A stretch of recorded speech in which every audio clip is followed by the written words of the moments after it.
Welcome to Let's Talk Ball. I'm Thad Brown along with Carl Jones. Every single week, we pour over the all 22 film of every single Bills game, talk about what we liked, what we didn't like, and what the Bills might be able to do better going forward, especially with, I don't know, the biggest game of the year on tap for Sunday. Right now, though, we're going to start with discussing the Broncos win. A lot of good from this one, Carl. We'll start on the offensive side of the ball. And I kind of told you this story before we got going. There's been a number of times over the last few years you watch a game from the press box and you think, wow, this player was amazing. And then I go in the locker room, I talk to the player and I say, how awesome was it that you were amazing today? And they're like, I don't know, whatever. And I'm wondering, why are you taking the bait on this question? You were great. And then I go back and watch the film and I'm like, all right, maybe they weren't that great. For me in this game, it was the offensive line, who was still very, very good, but the Broncos D-line is good for a reason. And there were moments where they certainly got their wins in this game. Think of Zach Allen with the sack that he had when he kind of tossed David Edwards to the side, showing, hey, my man, I'm an all-pro for a reason. When you watched it live, there were a bunch of plays where the offensive line is creating displacement, moving the Broncos off their spot. I did see watching it back that Nick Bonito, obviously Zach Allen, Jonathan Cooper made some plays that showed like why they were one of the best units in football. But James Cook made them right a lot of the time when maybe they were wrong. Yeah, and I think that's where I want to go next. But just to complete the point on the offensive line, Bonito, for a smaller guy, showed an amazing amount of power. There were multiple plays where he just took Deion Dawkins and literally drove him in. He almost sacked Josh Allen a couple times using Deion Dawkins as the method of tackling. I was incredibly impressed by that. And the other part of this, why that Bills run game works so well that you were just talking about, is because I thought James Cook had his best game of the year, maybe his best game ever. He ran with so much toughness in this game, and not just that one play where Deion Dawkins kind of dragged him for 10 yards. It was every single play, getting 3 yards when only one was available, taking a pile, moving it forward, and the patience was good too. There were a couple plays that were blocked okay, but they weren't blocked how it was drawn up on the whiteboard. And he had to be, like I said, patient, wait for space, use linemen the right way, use leverage the right way. I thought he was just amazing in this game. You hear a lot of times with younger backs in the NFL, and you hear a coach come out and say, they finally understand why we do what we do. And you heard that this offseason, beginning part of this season, where like why James Cook took the leap. There are certain plays where you can see that the things are clicking for him in terms of, if this happens, this is where I go. The one play that we all at home will remember is where he bounces out every single, like if he feels as if the corner is too tight and he's too close to the formation, or he's too far away, for example, and he can't scrape and make the tackle off the edge, I'm going to bounce it out and let's turn it into a track meet. Stuff like that is when an offensive line coach, Aaron Cromer and Joe Brady, drill it into you and say, hey, if you see this, this is why you can take advantage of it. That's just one example of it. But he just feels like a more decisive player in year 3. The decisiveness is a big part of it. The thing you're talking about, using corners, he's gotten really good at that. Did that in the first quarter. I think it was the second, third play, offensive play of the game for the Bills.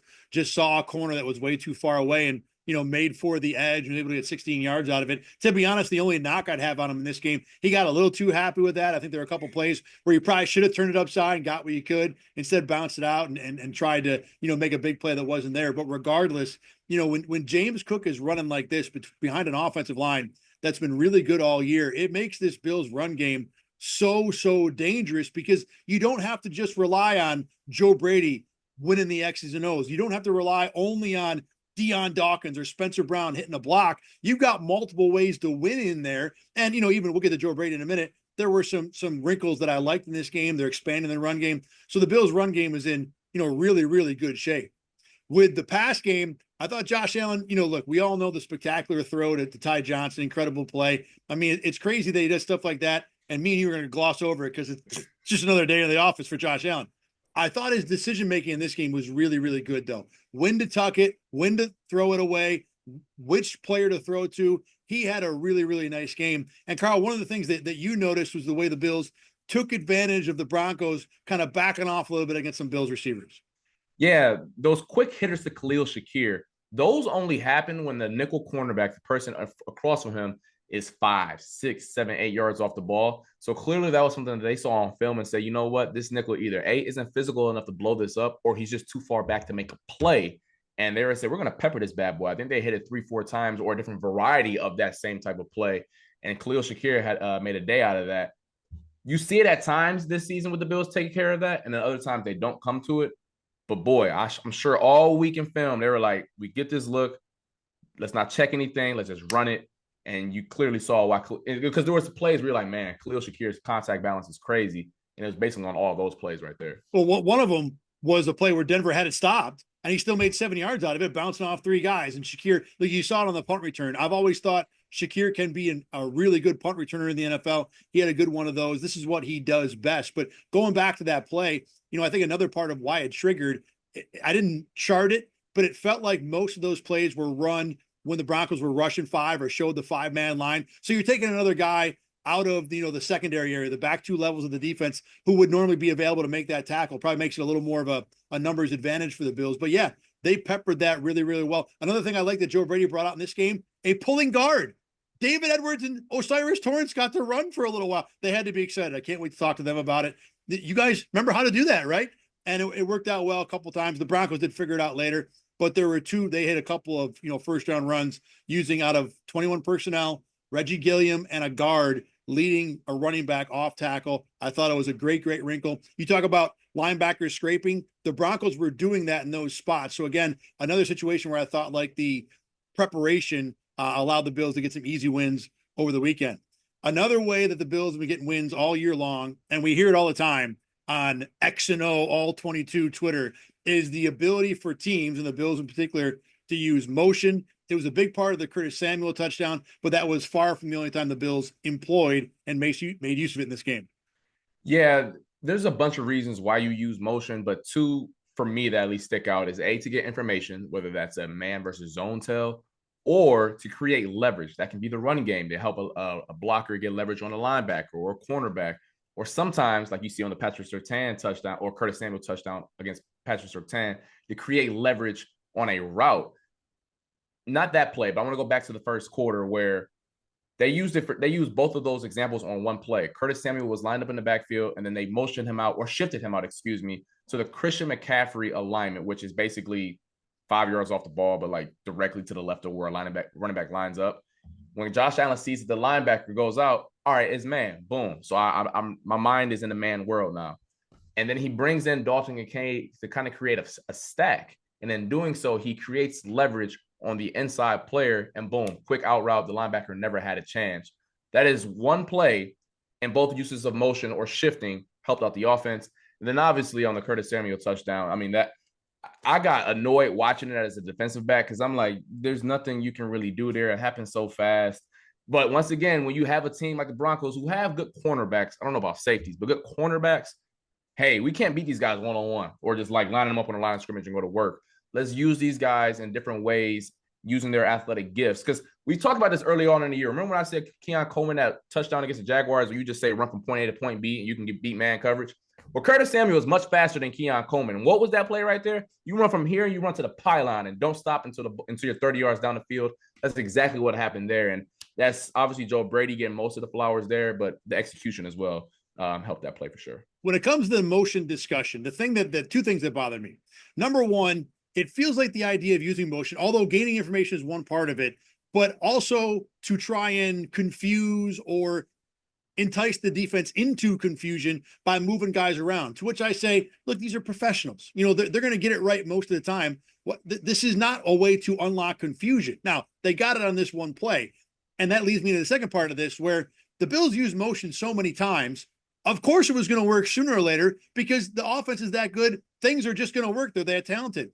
How much is motion really, making a difference? I mean, look, I know what you're saying about gaining information from it, but I really think the discourse around motion and how much it is the magic pill, the red pill from, the Matrix, I think it's certainly overblown a little bit. Some of that has to do with the quarterback. Some quarterbacks prefer it. Like some quarterbacks want as much information with their own personnel as possible. Obviously, Tom Brady was the king of that. You see Josh Allen loving that world as well. Any Kyle Shanahan tree deviant, they all live in that world as well. But then you got Joe Burrow, who hates it. Joe Burrow wants to just sit there and say, I don't want nobody to move at the snap. I just want to be able to process this pre and post snap. And he prefers that. Clearly, Josh Allen likes that. So I think on a comfort level, that is something that he prefers. And then also, when you talk about this Bills receiving core, we talk about the lack of separation. how many of these dudes do you truly trust? You line up here, you line up there, and go win without a little extra help. So I don't think it's some magic wand and say boom, motion good. Because if that was the case, the Miami Dolphins would win a Super Bowl every year with how much motion they use with track stars, right? So it's not as easy as that. But when a quarterback is most comfortable living in that world, and you have a receiving core that needs an extra push to create leverage and create yardage down the field, I think it's beneficial in that regard. Because if I just saw Joe Brady line up in 2x2 every single play and just ask Khalil Shakir and Curtis Samuel, Mac Hollins to run digs and fades all day, well, we would be saying, man, Joe Brady's not really creative. So I think he's making the most of what he's given with this Bills offense. Yeah, I think you're right. And the way you're laying it out is basically motion may not work for every play and every person, but for this team and this group, it's something that makes a lot of sense to use on a regular basis. All right, let's go to the defensive side of the ball. Speaking of play callers, I thought Bobby Babich had a pretty solid game. Look, the Broncos came into this game as one of the top wide receiver screen teams in the NFL last half of the year. So they break it out in the first half. Little Marvin Mims out of the backfield, and Terrell Bernard is all over it. I mean, he was making the tackle before the snap even happened, basically. I thought, to me, he triggered so early. That had to be a Babich scout, be ready, good coaching, essentially, and give the guy credit. I mean, that's what his job is supposed to be. A couple good blitzes in this game. The one right after that play that got the Broncos off the field, a big spot following the fake punt, I thought was huge, using Cam Lewis to kind of attract the tackle and allow Von Miller to run in free. I mean, you gotta when you get an offensive tackle to look at 39 and 40 and be like, I gotta take 39. That's a good piece of coaching right there. I know it's easily done, but regardless, I was impressed by Babich. One of the other things he did in this game that we want to talk about when we get into like the Matt Milano discussion now, because there's a lot of talk about how well he played, was using Milano in a lot of different ways. One thing that I saw with Milano that I like a lot is using him up on the line of scrimmage as almost a fourth pass rusher. Although, Carl, he didn't really even rush all that much from that spot in this game. No, he was kind of like a pseudo spy, which basically if the back stays in and he doesn't go out for a route, or sometimes the back did go out for a route and TB would take him, you just go get quarterback, see ball, get ball. Kind of like when you're playing in the backyard when you were a kid. Hey, you don't got much responsibility, Matt, but go be a ball player. And at this point where, he's still ramping up, he's been out for the past 3.5 months, and his instincts may not be all pro Matt Milano. I know he's athletic enough and good enough and healthy enough to go chase down Bo Nix. I really like how they implemented that. You saw that early on in the game where he chased him down I think he got credited for a sack on that play. So the old sack for zero. I hate the play, but that's what he got. Yeah. Yeah, I heard the PA announcer say that. I'm like, what? Okay, yeah. Whatever. Hey, it's good for the stat sheet. Regardless, it was cool to see him get used in that way because, as we all know, there are some athletic quarterbacks coming up if the Bills were to advance and beyond, and even this week, that Matt Milano, that role could be used for sure. Well, and I like it too because if you think about who the four best pass rushers are on this team, I think DaQuan Jones would probably be better than Matt Milano. But Matt Milano at his height, to me, has always been the best blitzing linebacker in the NFL. So why not make use of that ability? Put him on the line of scrimmage. If you don't want him to rush, that's fine. Now he can drop. I mean, it's a really unique chess piece that can present a whole lot of different looks. You can go three linemen rushing, 8 drop with Milano sitting right there, or you can rush him without having to have different personnel on the field. And I think you're right, using his smarts maybe over what he might not have totally physically right now, or at least his ability to be versatile makes a lot more sense to me at this point. With the defensive line, it didn't seem like there was a lot of pressure watching the game. Like it really felt like the Broncos, who had the best pass block win rate coming in, did their thing and gave Bo Nix a lot of time. And then you look at some stats. What was it? Next Gens had like 14 pressures in the game. Now, one of the things we got to point out with any discussion of the defense, the Broncos had 42 snaps in this game, which only 6 playoff teams have ever had less snaps. So, myself and AJ Feldman were laughing after the game. Matt Milano was second on the team with tackles with 3. He had 3 tackles, and that was second in the game.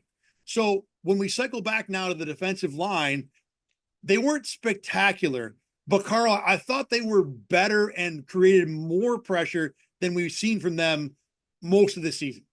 Especially considering who they were going up against in terms of pass rushing.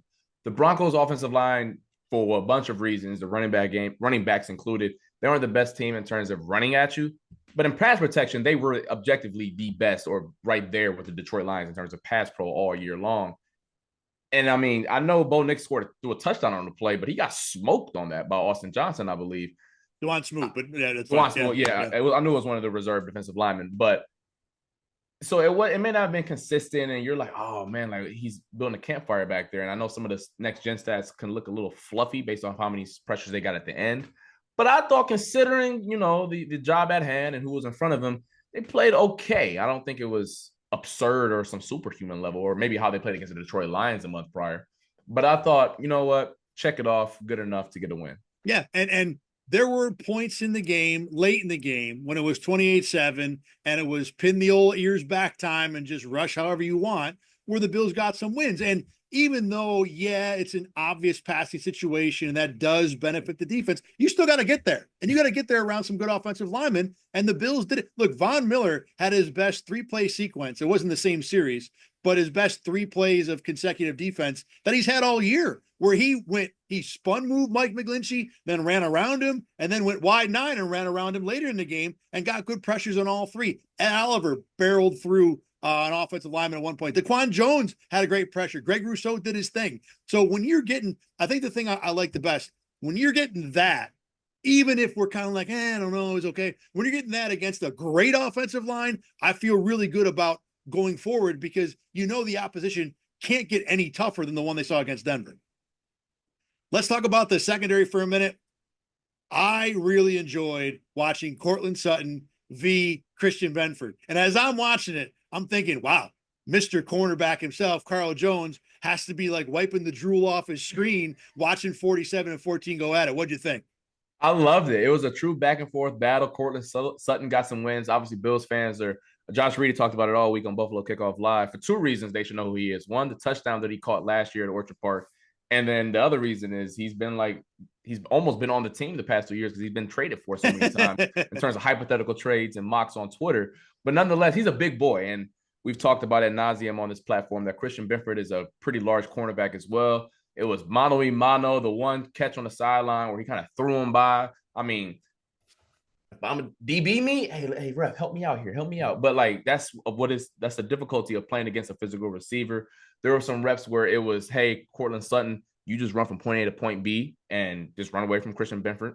He caught a pass. That was the one that set up the missed field goal right before halftime.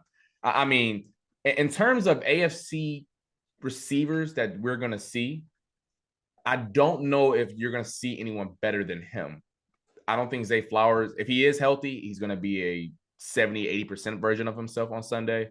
And then the Chiefs, although I think collectively now they're a good unit, they don't have one player I wouldn't say is on par with Courtland Sutton. So, I mean, he held his own, and it was really good to see. For a game to only have 42 snaps, at least that portion of it was fun to watch. You certainly won't see another receiver with that physical ability that Courtland Sutton has to be able to just kind of body up a guy, win on the sideline. I think we might see that in the Super Bowl if the Bills get there and it's Philly. Obviously, that'll be the A.J. Brown game, but we're a little ways from that. Like you said, and I thought about this after watching the game too, that this was probably as tough a one-on-one test this Bills secondary is going to get before the Super Bowl, and even then it's probably got to be the Eagles. One thing I want to throw at you quick. I was not impressed with how easily it seemed like Broncos receivers were getting in between zones. Look, Bo Nix on multiple occasions played like a rookie. He short hopped. Like that drive at the end of the first half. He throws a ball where Matt Milano gets whooped by Javonte Williams too low. Williams would have got 20. There's another throw where it was either Mims or one of the lesser receivers who got in between a zone. And it's the old baseball adage where Bo Nix threw it 58 feet, not 60, and didn't get it there. And then there's the one on the run down the sideline, harder throw, but like if he puts that on a dime, that might be a touchdown.